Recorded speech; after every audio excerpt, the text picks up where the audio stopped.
Hello， 大家好。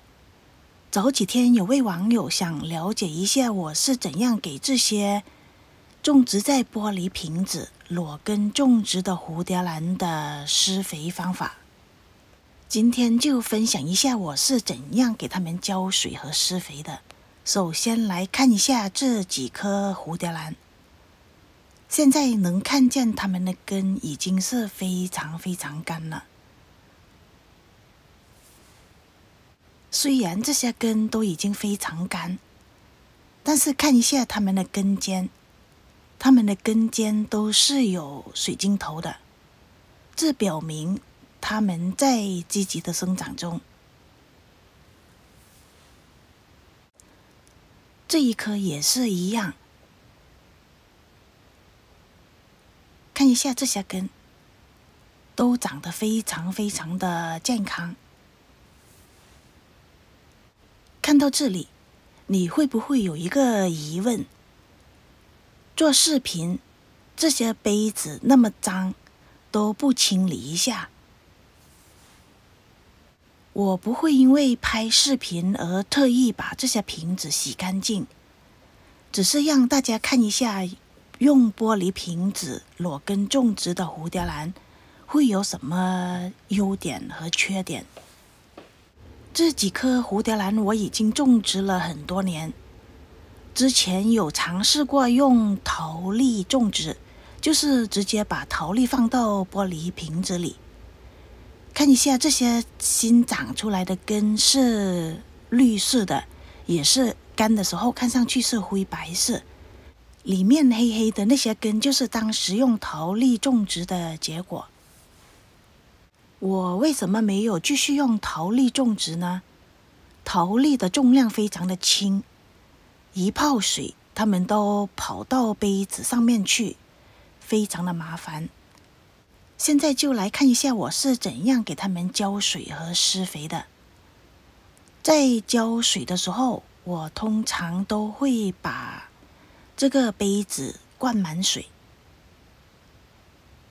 如果不赶时间的话，我会让它们泡1到2个小时。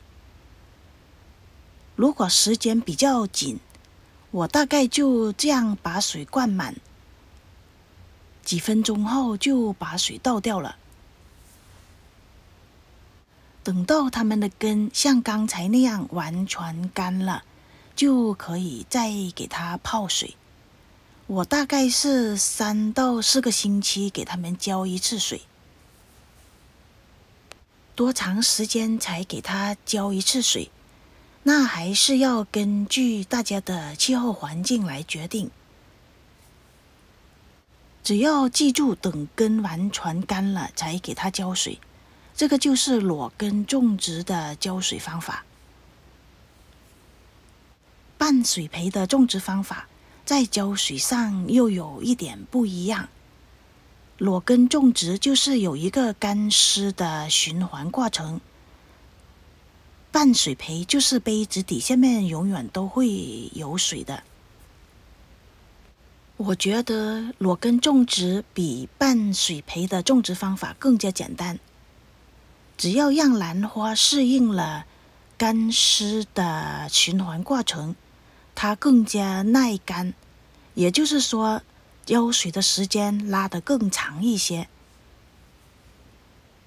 裸根种植的兰花到底要怎样给它们施肥呢？在施肥之前一定要先泡水，就像我刚才那样。施肥的方法也可以有几种。在泡水之后，等这些根都开始变绿色了，就往水里倒一点点的肥料水，就像刚才那样喷几下也就可以了，或者是直接的倒一点点的肥料水。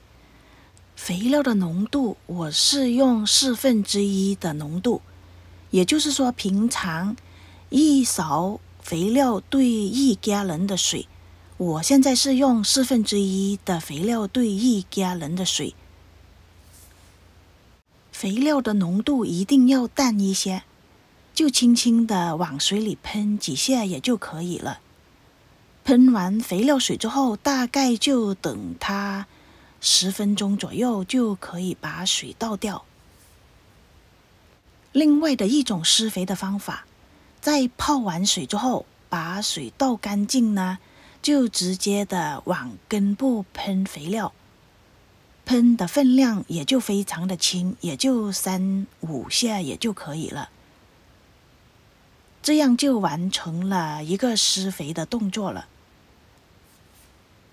当兰花的根非常干的时候，千万不要直接的往根部喷肥料水，这样很容易会造成烧根。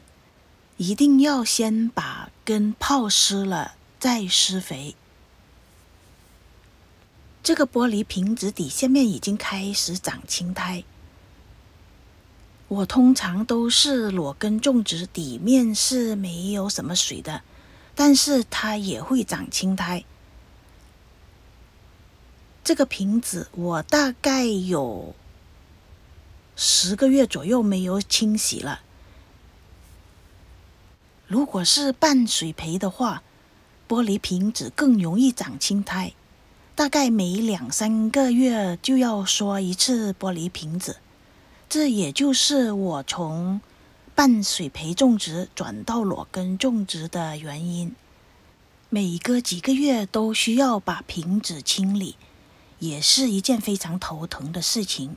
如果是半水培的话，在施完肥，把肥料水倒干净之后，重新倒水进去，大概是这个水位。不要留肥料水在杯子底下面。施完肥一定要把肥料水倒干净之后，再用清水倒进去。这棵兰花长得非常的好，这些兰花我大概养了6、7年了，最少有6、7年了。